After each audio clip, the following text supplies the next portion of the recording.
Bismillahirrahmanirrahim.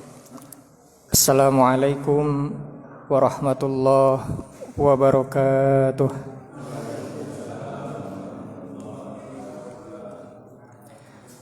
Alhamdulillah, wassalatu wassalamu ala rasulillah Muhammad ibn Abdillah wa ala alihi wa sahbihi wa man walah, wala hawla wala quwata illa billah. Ashhadu an la ilaha illallah wahdahu la syarika lah wa huwal ghafurul wadud, wa ashhadu anna Muhammadan abduhu wa rasuluhu sahibul maqamil mahmud. Allahumma salli wa sallim ala sayyidina Muhammadin salatan taghfiru biha dhunub wa tuslihu bihal qulub wa tantaliku bihal usub wa talinu bihas su'ub wa ala alihi wa sahbihi wa man ilaihi mansub. Amma ba'd. Pertama-tama yang kami hormati dan yang kami cintai segenap jajaran DKM Masjid Al-Jamal, dan yang kami cintai dan kami hormati pula segenap jamaah Masjid Al-Jamal yang mudah-mudahan diistiqomahkan oleh Allah Subhanahu wa taala untuk senantiasa hadir di Baitullah, senantiasa hadir di masjidnya Allah Subhanahu wa taala, tidak lain hanya kita meminta kepada Allah bahwasannya salat kita ini merupakan salah satu wasilah kita akan dimasukkan ke surganya Allah Subhanahu wa taala. Hadirin as'adakumullah. Pada kesempatan malam ini, sebelumnya saya mengucapkan terima kasih yang sudah berkenan untuk mengikuti ta'lim kita pada malam hari ini, ta'lim bainal isa'in. Dan yang kedua, saya memohon maaf sebelumnya kepada para asatidz, para bapak-bapak semuanya yang hadir di masjid ini. Bukan berniat untuk mengajari, tapi kita sama-sama ingin mengamalkan ilmu, di mana ilmu ini sangat penting bagi kita. Karena di sini mungkin saya hanya anak muda, di sini banyak yang lebih sepuh, mungkin bahkan lebih alim dari saya. Makanya saya memohon maaf sebelumnya. Baiklah, ikhwani fillah. 2 hari kemarin Ustadz Iqbal itu menghubungi saya agar berkenan untuk mengisi pengajian pada malam hari ini. Tema yang diangkat ketika itu memang saya meminta kepada DKM atau kepada masjid untuk memilih tema tertentu yang sekiranya menjadi problematika umat pada saat ini. Problem yang dihadapi umat pada saat ini yaitu problem pegadaian atau rohan dalam bahasa fikih muamalah.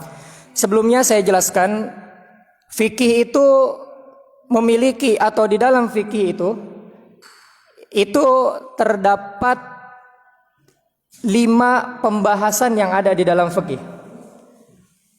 Di dalam kitab fikih manapun, mau itu di dalam mazhab Hanafi, Maliki, Syafi'i, Imam Ahmad bin Hanbal, itu menyimpan 5 bab yang menjadi pembahasan utama di dalam fikih. Karena fikih itu produk hukum yang dihasilkan oleh para ulama. Jadi ulama kita itu ijtihad. Ulama kita itu menggali hukum, Pak. Ulama kita menggali hukum, hukumnya itu berlandaskan kepada mana? Hukumnya berlandaskan kepada Al-Quran, As-Sunnah, Al-Ijma, Al-Qiyas. 4 dalil ini yang dipakai, dalil yang disepakati oleh ulama yang dipakai untuk ijtihad menggali hukum. Adapun dalil-dalil lainnya, yaitu dalil yang masih diperselisihkan oleh para ulama, ada yang memakai, ada yang tidak. Tapi 4 dalil ini pasti dipakai oleh para alim ulama. Jadi kalau ada orang yang bilang, ngapain kita bermazhab? Kenapa kita enggak langsung kembali Al-Quran dan Sunnah? Emang ente lebih alim dari ulama? Emang ente semua yang ngomong kayak gitu lebih pintar daripada ulama? Enggak kan? Justru kita mengetahui Al-Quran, kita mengetahui sunnah berkat siapa? Biwasilatil ulama. Karena ulama kita yang mengajarkan kita seperti itu. Makanya kita kenal apa itu Al-Quran, apa itu As-Sunnah. Kalau kita berfikih langsung ke Al-Quran dan langsung ke hadis, yang ada kacau. Karena ada beberapa hal di dalam fikih itu yang enggak dijelaskan secara gamblang di dalam Al-Quran. Ada beberapa hal di dalam fikih yang tidak dijelaskan secara gamblang di dalam hadis. Oleh karena itu ulama-ulama kita memakai Al-Quran dan hadis sebagai landasan hukum. Jadilah produk hukum yang dinamakan fikih. Seperti itu, ya. Jadi kalau ada yang bilang seperti itu, ya seperti jawab aja seperti itu. Karena simpelnya seperti itu. Kalau bukan karena ulama-ulama 4 mazhab yang sekarang ada ini dan kita di dalam mazhab Syafi'i yang di Indonesia ini mayoritas, kita nggak bakal mengenal apa itu hadis, apa itu Al-Quran, apa itu fikih yang sekarang kita sedang jalankan. Baik.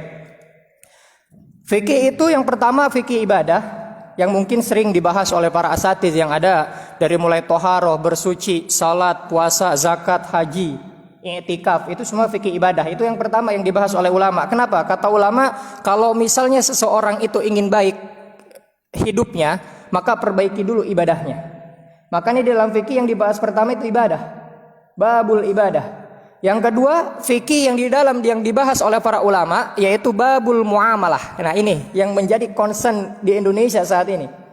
Babul muamalah ini mungkin hanya banyak dipelajari di pesantren-pesantren, kemudian banyak juga dipelajari di sekolah-sekolah yang berbasis Islami, kemudian di kuliah-kuliah, tapi untuk di majelis-majelis ilmu jarang ada yang membahas untuk kemuamalah.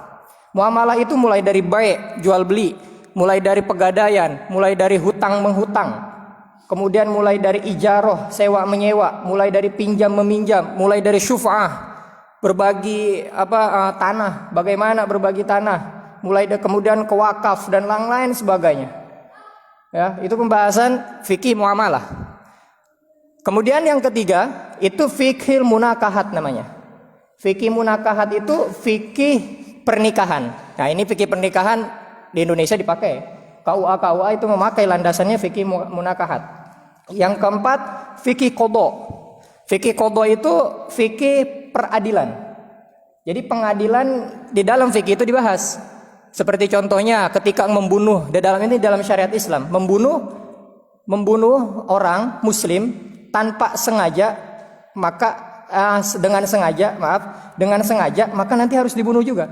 Itu dalam syariat Islam seperti itu. Itu hukum kisos namanya. Nah, orang kalau ngedengar seperti ini kayaknya wah syariat Islam nih intimidasi. Wah syariat Islam nih serem. Enggak seperti itu. Karena untuk mengimplementasikan, untuk menerapkan hukum-hukum seperti itu butuh prosedural yang sangat luar biasa, sulit untuk diterapkan. Jadi kalau sekarang ada yang bilang wah syariat Islam intimidasi terhadap minoritas, syariat Islam intimidasi seperti enggak seperti itu. Syariat Islam itu indah. Syariat Islam itu elastis. Syariat Islam itu selalu bisa menyesuaikan dengan zaman. Syariat mana di agama-agama lain yang bertahan sampai 1400 tahun? Ajaran mana yang bertahan sampai 1400 tahun kecuali hanya Islam yang bertahan. Mulai dari Rasulullah diutus mengajarkan ketika itu sampai sekarang 1400 tahun, syariat Islam masih seperti ini. Syariat Islam masih bisa kita nikmati seperti ini. Tidak ada yang berubah. Mungkin yang berubah di hal-hal yang bersifatnya ijtihad. Di hal-hal yang bersifatnya tidak ada langsung di Al-Quran dan hadis. Nah, seperti itu. Nah, yang terakhir itu nanti bab perbudakan, itu beda lagi nanti. Sekarang sudah nggak ada budak. Nah, kenapa ulama masih mencantumkan bab perbudakan? Karena untuk sebagai ibroh, pelajaran bagi kita. Supaya kita tahu bahwasannya dulu itu ada yang namanya masalah perbudakan. Nah, seperti itu. Itu masalah lain nanti insya Allah suatu saat kalau ada waktu nanti kita bahas. Baik. Ikhwani fillah. Sekarang masalah pegadaian. Gadai itu dalam syariat seperti apa sih sebetulnya? Bagaimana ketika kita ingin untuk menggadaikan barang kita? Pada dasarnya, ikhwan fillah, pada dasarnya gadai itu merupakan jaminan ketika kita berhutang kepada orang. Jadi ketika kita ingin berhutang kepada orang, kita serahkan satu barang kepada dia. Nah, barang tersebut itu kita menggadaikan. Itu dasarnya. Jadi gadai itu sebetulnya dasarnya sebagai jaminan ketika kita punya hutang ke orang lain. Di dalam kitab Syarah Yaqutun Nafis, gadai itu menurut etimologi, menurut bahasa, gadai itu as-subut. Gadai itu tetap. Karena kenapa? Ketika barang yang kita gadaikan kepada orang, barangnya itu bersifat ada. Barangnya itu nggak berubah. Dan barangnya itu diterima oleh orang yang menerima gadai tersebut. Itu secara etimologi, secara bahasa. Adapun secara terminologi atau secara istilah, gadai itu ja'lu ainin maliyatin wasiqatan bidainin. Jadi gadai itu menjadikan barang yang bernilai ya. Di sini ja'lu ainin maliyah. Maliyah itu bernilai. Jadi bernilai itu bisa diuangkan dan bisa berharga. Ketika nanti gadai barang tersebut bisa diuangkan, berharga, nah maka itu sah untuk digadaikan. Ja'lu ainin maliyatin wasiqatan. Jadi wasiqah. Wasiqah itu apa? Jaminan. Sebagai tanda jaminan kita untuk siapa? Untuk orang yang kita pintai hutang atau kita berhutang kepada dia. Nah, di dalam Islam wasaik itu ada 3. Yang berhubungan dengan jaminan atau yang berhubungan dengan tanggung jawab itu ada 3. Yang pertama syahadah, kesaksian. Yang kedua itu rohan, gadai. Ya, jadi gadai ini sebagai sebuah jaminan kepercayaan. Jadi ketika nanti suatu saat contohnya si A ini nggak bisa membayar hutangnya, nah, maka barang yang ada di orang tersebut yang memberikan hutang itu bisa dijual. Ketika sudah dijual, uangnya ada, ambil uang tersebut untuk melunasi hutang-hutang si A tersebut. Jadi kalau ada sisanya, pulangin uangnya. Nah itu, ya ini namanya gadai. Wasiqatan bidainin sebagai jaminan bidainin dengan hutang yustaufa minha ingda ta'adzuri wafaihi. Di mana barang tersebut bisa dijadikan penutup hutang ingda ta'adzuri wafaihi, ketika orang yang berhutang itu tidak mampu untuk membayar hutang. Nah, ini problemnya nih. Kita paham nih, gadai itu sebetulnya seperti itu. Dasarnya itu seperti itu gadai. Gadai itu dasarnya seperti itu. Tapi yang menyebar di masyarakat kita dari Sabang sampai Merauke mungkin dari dulu sampai sekarang itu salah praktek. Mohon maaf, salah praktek. Banyak yang salah praktek dalam masalah pergadaian. Dan pergadaian ini dulu mungkin ada pergadaian konvensional. Nah, sekarang sudah merambah ke pegadaian syariah. Nah, pegadaian syariah landasannya itu tentang ini. Nanti pegadaian syariah, nanti kita akan bahas pegadaian syariah. Kemudian gadai ini ada nggak sih dalilnya? Pergadaian ini jelas ada. Ulama itu membolehkan praktek gadai dengan syarat tidak ada hal yang mengharamkan di dalam gadai. Dengan syarat tidak ada hal yang mengharamkan di dalam gadai, seperti contohnya ada riba. Jadi gadai itu nggak boleh. Gadai itu nanti masuk ranah haram ketika nanti ada riba dan ada penipuan di dalam gadai. Nanti kita bahas. Sekarang gadai yang halal dulu. Gadai yang halal itu landasan Al-Qur'annya wa in kuntum ala safarin walam tajidu katiban farihanum maqbudah. Nah, ini ayat di dalam surah Al-Baqarah, itu ayat setelah ayat den, setelah ayat hutang.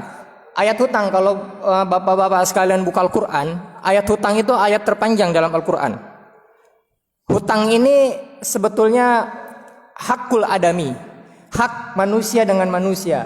Mungkin kalau hak manusia dengan Allah, Allah bisa mengampuni dengan rahmatnya. Tapi hak manusia dengan manusia ini kadang susah untuk ditoleransi gitu. Ya, kadang susah. Kadang kita punya utang sama orang nih, kadang yang punya utang nih saking sakleknya, kalau bahasa Indonesia saklek ya, ini murugul ya, bahasa Sundanya itu murugul gitu.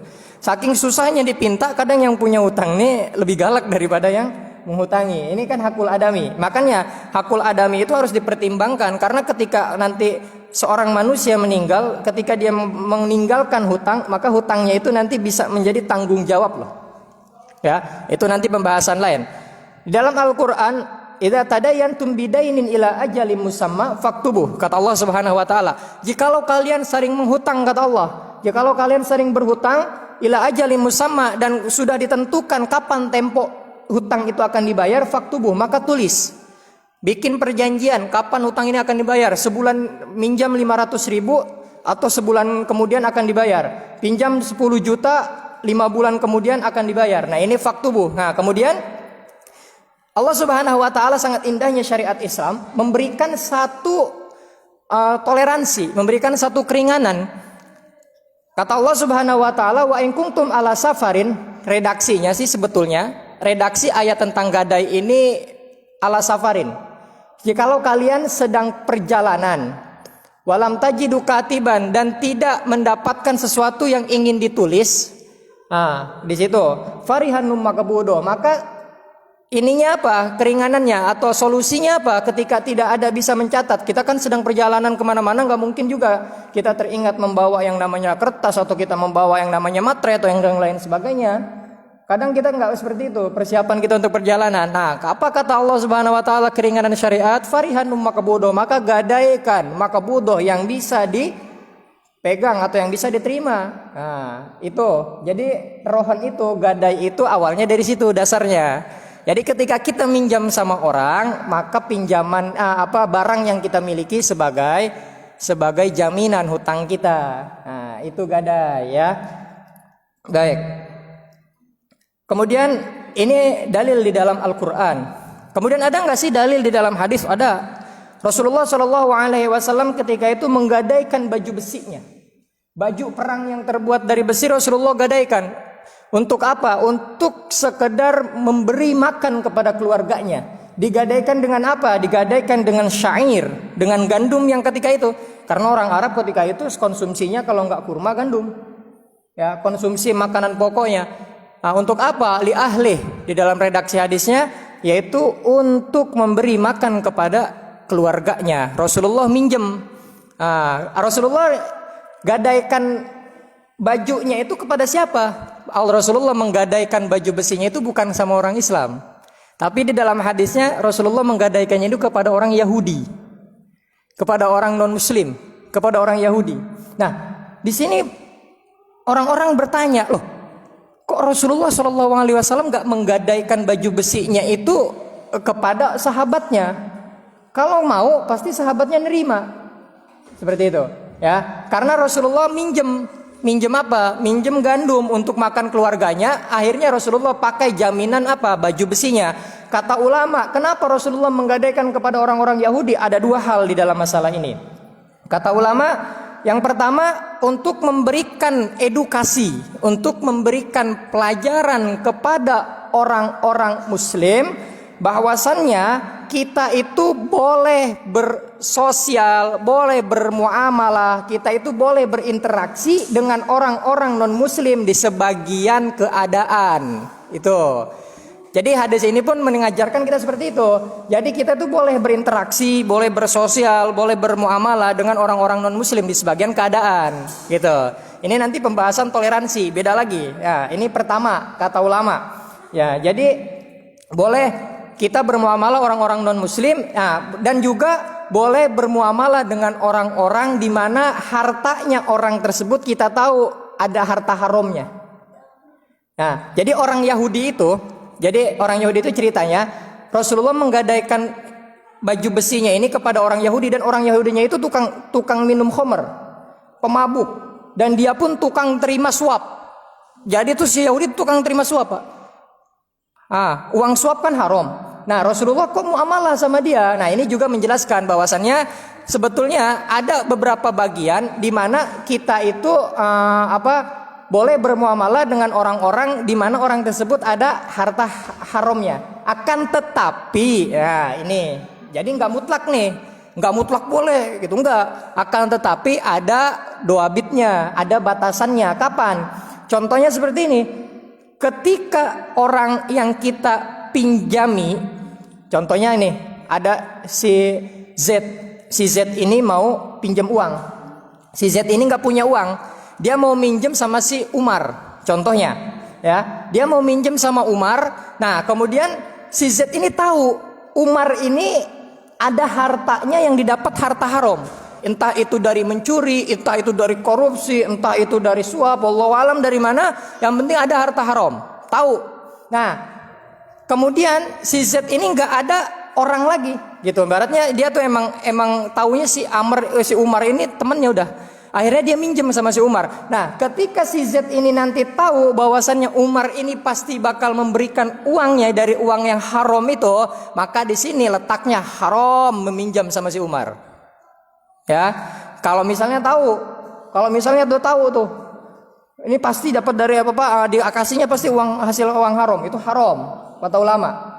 Ya, tapi kalau ikhtilat, kalau hartanya itu udah bercampur, udah nggak tahu yang mana itunya, dan kita pun masih remeng-remeng, kita pun masih menduga-duga, ini orang ini dapat hartanya, katanya sih kata si Anu ini dapatnya korupsi, tapi kata si Anu enggak, ini usaha enggak ya. Jadi kalau macam itu kita boleh meminjam asal kita jangan mencari tahu.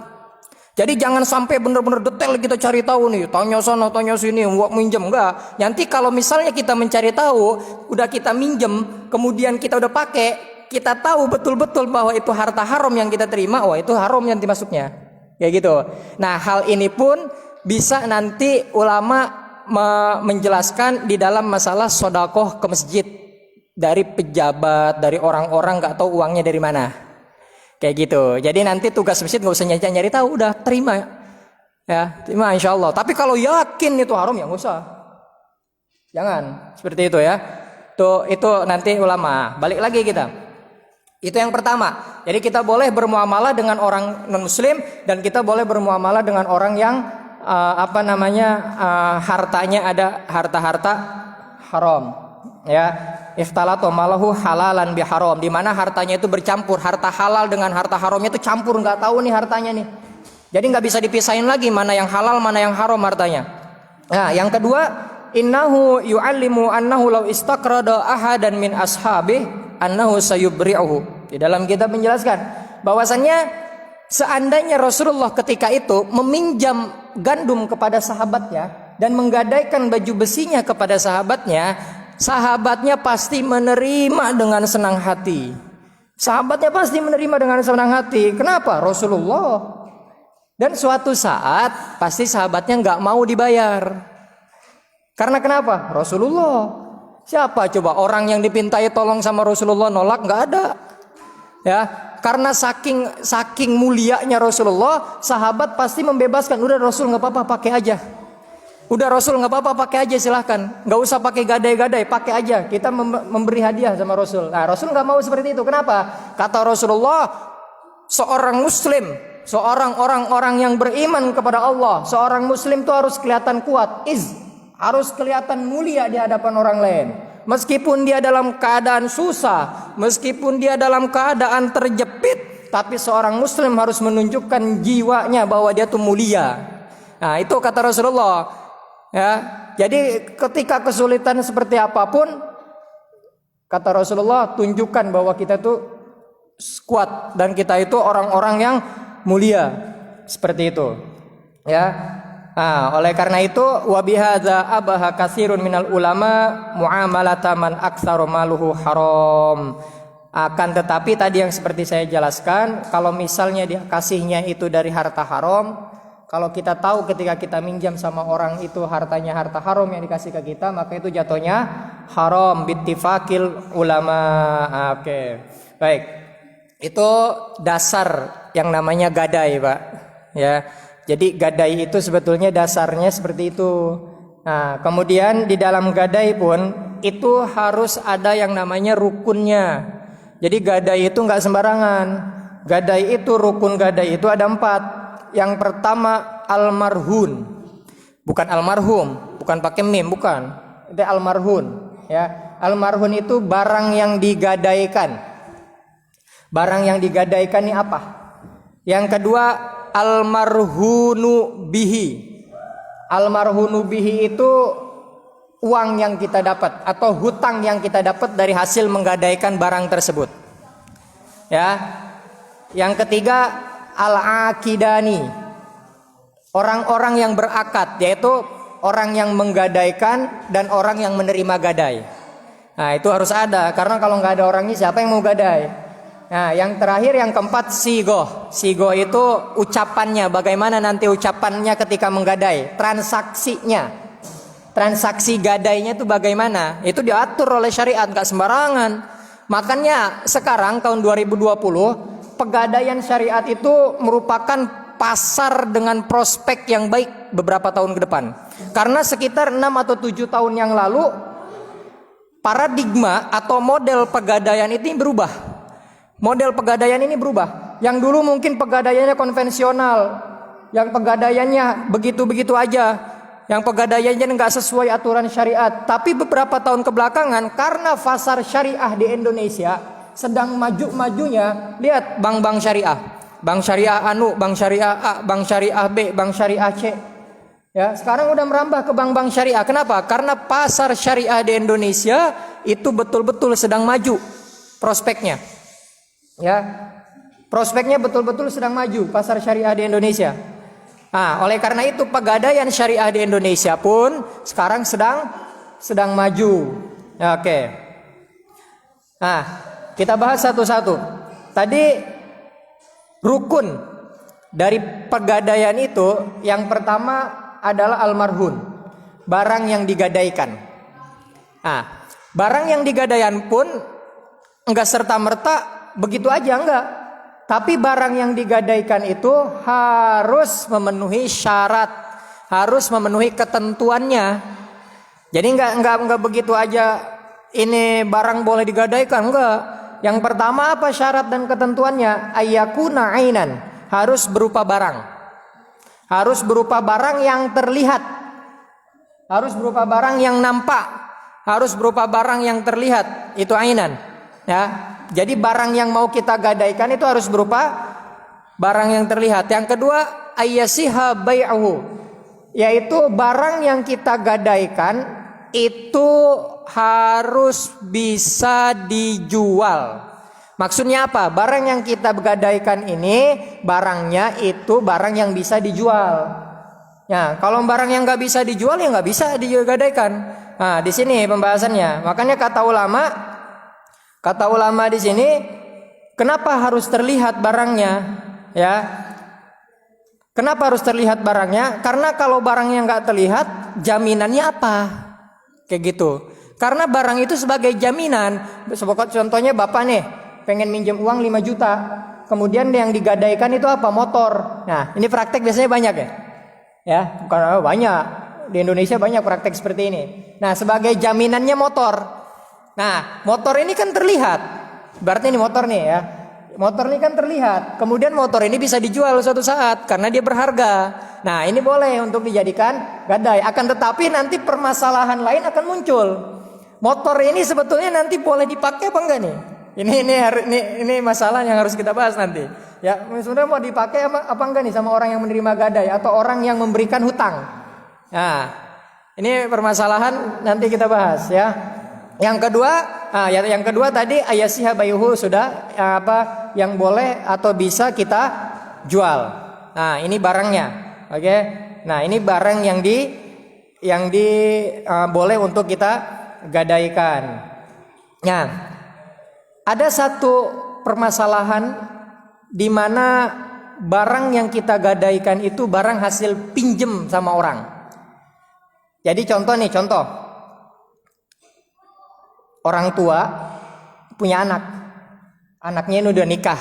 Anaknya ini sedang kesulitan ekonomi. Kemudian si anak ini pengen minjem uang sama orang tuanya nggak punya. Akhirnya pinjem uang sama saudaranya. Akan tetapi saudaranya ini nggak serta-merta memberikan pinjaman begitu aja. Tapi dia pengen yang namanya jaminan.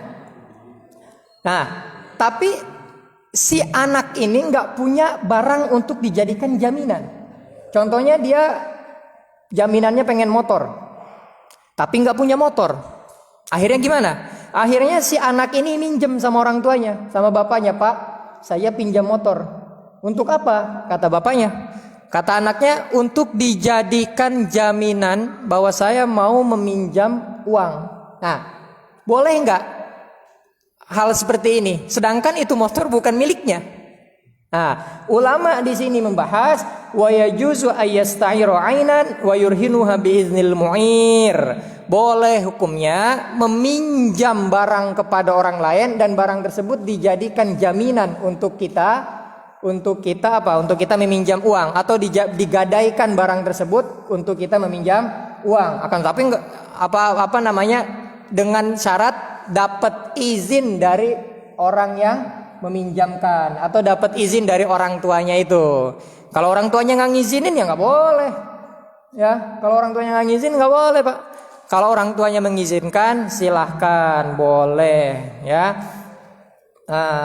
Wa yajuzu lil murtahin bai'uha idza halal ajal walam yafir rohin li'anna rohan kana bi iznil mu'ir. Dan suatu saat orang yang menerima gadai itu ketika si anak itu nggak bisa melunasi hutangnya, dia boleh menjual motor orang tuanya si anak itu. Ya, karena kenapa? Karena udah dapat ridho, karena udah dapat izin dari orang yang meminjamkan atau dari orang tuanya itu. Nah, ini ada permasalahan seperti ini. Ini harus sedikit banyaknya harus kita paham dasar-dasarnya seperti ini. Nah, kemudian saya percepat. Syarat yang kedua tentang uang hasil pinjamannya tersebut. Kita gadai motor, otomatis kita dapat uang kan? Kayak gitu. Nah, uangnya pun gak serta-merta begitu aja, enggak. Tapi ada syarat dan ketentuannya. Uangnya itu, yang pertama kaunuhu dainan, dia itu harus bersifat hutang. Jadi uangnya itu ketika kita menggadaikan motor, uang yang kita dapat itu sifatnya hutang. Ya, harus bersifat hutang. Nah, yang kedua wa kaunuhu ma'luman lil aqidaini qadran au sifatan. Uang yang kita dapat hasil menggadaikan itu harus diketahui nominalnya dan jenisnya. Jadi harus diketahui nominalnya. Ya, contohnya menggadaikan motor 5 juta. 5 juta harus diketahui. Orang yang memberikan hutang dan orang yang menggadaikan itu harus tahu nominalnya. Oh, pas nominalnya 5 juta. Dan juga jenisnya, jenis uangnya harus tahu. Pakai rupiah, ya pakai rupiah. Nah, rupiah ini kan diketahui antara dua pihak tuh ketahui oh rupiah. Nah, tahu-tahu yang ngasih utang itu contohnya dia pakai euro. Nah, sedangkan yang menggadaikan motor ini nggak tahu euro ini apa nih. Ya, ini uang mana nih? Ya, dan nyangkanya dia ini uang palsu nih, ini uang palsu nih. Nah, ini kan nggak tahu. Jadi satu pihak nggak tahu. Pihak yang itu mungkin tahu, tapi satu pihak nggak tahu. Ini nggak boleh. Tapi yang namanya uang hasil menggadai itu harus ma'luman lil aqidain. Harus diketahui oleh kedua belah pihak. Ya, rupiah nominalnya 5 juta ya 5 juta. Seperti itu. Ya, wa kaunuhu sabitan, dan keadaan uang yang kita dapat dari hasil menggadai itu sabit tetap. Jadi bukan sesuatu yang ada di depan nanti. Bukan sesuatu yang ada nanti, enggak, tapi uangnya itu ada di depan mata dan bisa diterima di depan mata. Wa kaunuhu laziman au ayilun ila luzum binafsihi. Laziman ini keadaan uang yang kita hasil gadai itu bisa kita terima hari itu juga, lazim. Jadi dia nggak berubah, nggak kayak contohnya hasil nafaqah zaujah atau hasil apa bahasa Indonesianya ya? Kalau bahasa Arabnya namanya ju'alah. Ju'alah itu bahasa Indonesianya sayembara. Contohnya sayembara, saya kasih contoh seperti ini. Ada anak hilang, contohnya. Ada anak hilang. Siapa yang bisa menemukan anak ini imbalannya 10 juta. Nah, kemudian orang ini mencari si anak, dia dapat info bahwa si anak itu ada di satu tempat di kampung ada di satu tempat di kampung ini contohnya. Nah, si orang itu udah yakin, dia optimis bahwa bakal dapat si anak, dapat 10 juta. Nah, tiba-tiba ada saudaranya datang, lagi bingung nyari duit. Saya mulai nyari duit nih. Kenapa? Mau bayar ini, bayar anak gini gitu. Oke, saya ada uang nih, kata dia. Berapa? 10 juta. Mana? Tar dulu. Nanti ini uang imbalan hasil anak. Nanti saya kalau anak yang hilang itu ketemu, saya dapat duit 10 juta. Sekarang belum ada. Nah, jaminan aja dulu sini. Motor ente anak bawa sebagai jaminan, tapi uangnya nanti kalau anak udah dapat si anak itu nggak boleh. Ya, karena apa? Uangnya nggak ada. Uangnya nggak ada di tempat. Nah, itu yang nggak boleh. Menurut ulama itu nggak boleh seperti itu. Ya, Nah, harta-harta yang seperti ini nggak boleh ya. Jadi itu yang harus dipahami ya. Yang selanjutnya syarat transaksinya atau syarat orangnya. Ar-rahin, orang yang menggadaikan, al-murtahin, orang yang menerima gadai. Syaratnya itu harus apa? Harus ahliyatut tabarru, harus ikhtiar. Ikhtiar itu yang pertama ikhtiar. Ikhtiar itu bukan ikhtiar usaha enggak. Ikhtiar itu tanpa ada paksaan, dia dengan sukarela untuk menggadaikan barangnya, bukan karena dipaksa, itu ikhtiar. Nah, itu yang syarat yang pertama. Yang kedua ahliyatut tabarru. Yang kedua itu dia itu akil balik. Ya, orang yang menggadaikan itu dan orang yang menerima gadai itu harus orang yang berakal, harus orang yang balik. Mana ada orang gila gadai menggadai, nggak mungkin. Nah, itu muamalah. Nah, muamalah ini memang dalam mazhab Syafi'i muamalah ini memang sangat ketat. Sangat ketat sekali, diatur sangat ketat. Dan bank-bank syariah itu mempraktekkan pegadaian syariah itu atas basis atau atas dasar fikih muamalah seperti ini. Nah, makanya kalau sekarang di MUI itu ada namanya DSN, Dewan Syariah Nasional. Nah, itu untuk mempertimbangkan segala halnya, untuk mempertimbangkan fatwa-fatwa yang berkaitan tentang hukum bank-bank syariah, dari pegadaian, dari penyewaan, dari bagi hasil, mudoroba dan yang lain sebagainya. Nah, adapun sigoh atau perkataan ketika transaksi, ya itu sebetulnya di dalam mazhab Syafi'i memang dipakai, akan tetapi sigoh ini enggak mesti harus sama. Contoh, saya kasih contoh seperti ini. Di dalam jual beli, ketika kita membeli sesuatu, maka sigohnya atau perkataan antara penjual dan sama pembeli itu harus sama. Kayak contoh, saya beli motor ini 18 juta, kata si penerima atau penjual saya terima 18 juta, selesai. Nah, di dalam rohan pegadaian, dia mau menggadaikan motor contohnya. Dia mau menggadaikan motor karena butuh uang, kata dia saya gadaikan motor ini 5 juta. Si penerima gadai itu nggak mesti harus nerima 5 juta. Kalau misalnya dia melihat wah keadaan motornya kayaknya nggak layak nih 5 juta nih, kata dia saya terima motor ini 4 juta. Boleh. Berarti nanti dia dapat uangnya 4 juta karena ini bukan jual beli tapi gadai menggadai. Nah, ini gadai ya. Gadai seperti ini boleh. Jadi gadai itu nanti juga si murtahin, orang yang menerima gadai itu punya hak, punya berhak di situ. Nah, ketika dia punya berhak, maka dia pun berhak untuk menentukan nominalnya seperti itu, ya. Seperti ini ya, ikhwani fillah. Baik. Jamaah sa'adakumullah. Kemudian sering bertebaran di mana-mana pertanyaan tentang pergadaian ini yang mulai merambah ke masyarakat. Pasti ada yang bertanya suatu saat, atau dulu-dulu pun pernah ada yang bertanya masalah gadai emas. Masalah gadai emas. Contohnya di pegadaian-pegadaian yang ada nih, kadang kan menggadaikan emas. Nah, menggadaikan emas itu boleh apa enggak sih? Kayak gitu ya. Ya, menggadaikan emas itu boleh apa enggak sih? Menggadaikan emas itu boleh, ya. Menggadaikan emas itu boleh.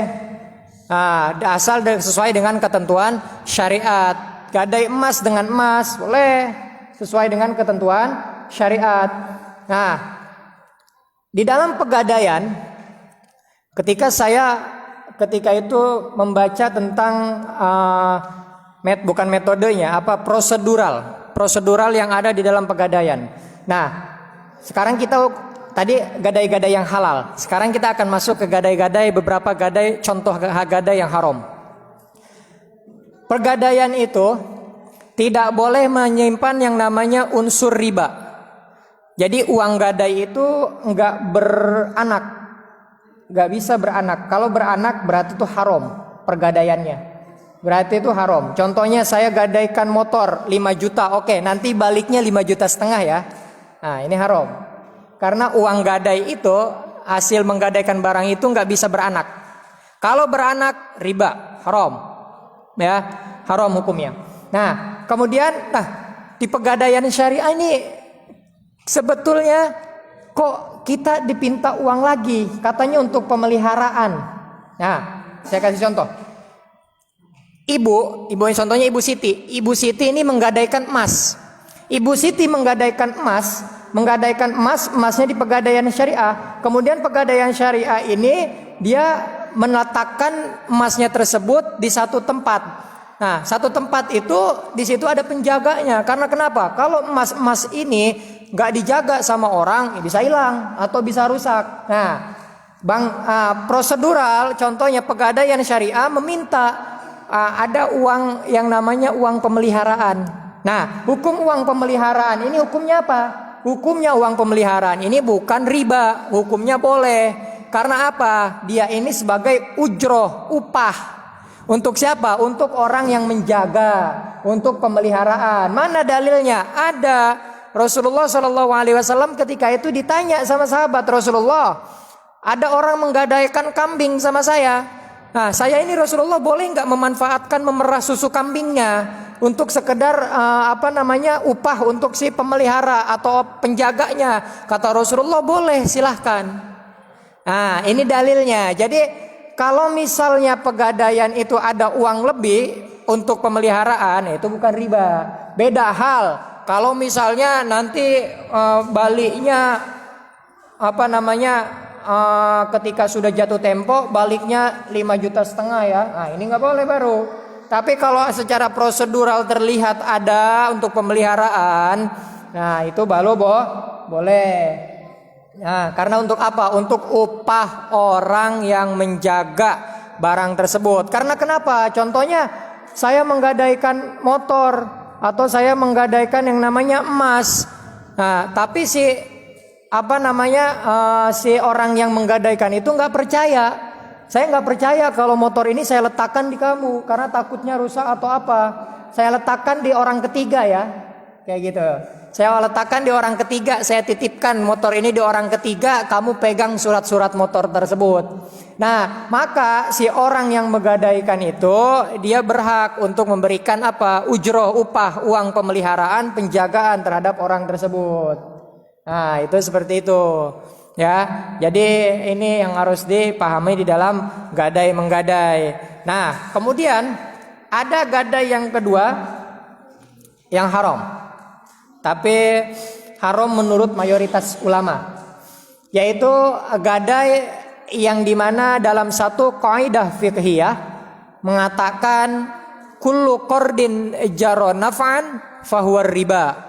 Semua hutang di mana hutang itu bisa bermanfaat untuk orang yang memberi hutang, maka hukumnya fahuwa riba. Jadi kalau misalnya orang memberikan hutang sama orang lain dan dia memanfaatkan barangnya tersebut, bisa bermanfaat barangnya tersebut, maka hukumnya nanti itu riba, namanya riba qard ya. Contoh seperti ini yang sekarang menyebar di masyarakat ini. Dari dulu saya pernah ditanya seperti ini juga dari kawan-kawan dan lain sebagainya. Jadi dia orang Kerawang tapi tinggal di Depok, di Gandul. Jadi dia ditawarin yang namanya gadai sawah. Nah, ini sebetulnya prakteknya sudah banyak juga. Di rumah saya pun banyak praktek seperti ini. Nah, gadai sawah ini gimana sih hukumnya? Kayak gitu. Boleh apa enggak? Orang yang menggadaikan ya, dan orang yang memberikan hutang kepada orang tersebut, kepada yang pemilik sawah, itu boleh enggak memanfaatkan sawah tersebut? Di prakteknya kan seperti itu di masyarakat. Jadi memberikan uang kepada pemilik sawah dan sawahnya dimanfaatkan sama orang yang ngasih duit itu. Nah, prakteknya kan seperti itu. Nah, praktek seperti ini seperti apa? Di dalam mazhab Hanafi, ini kita berbicara 4 mazhab.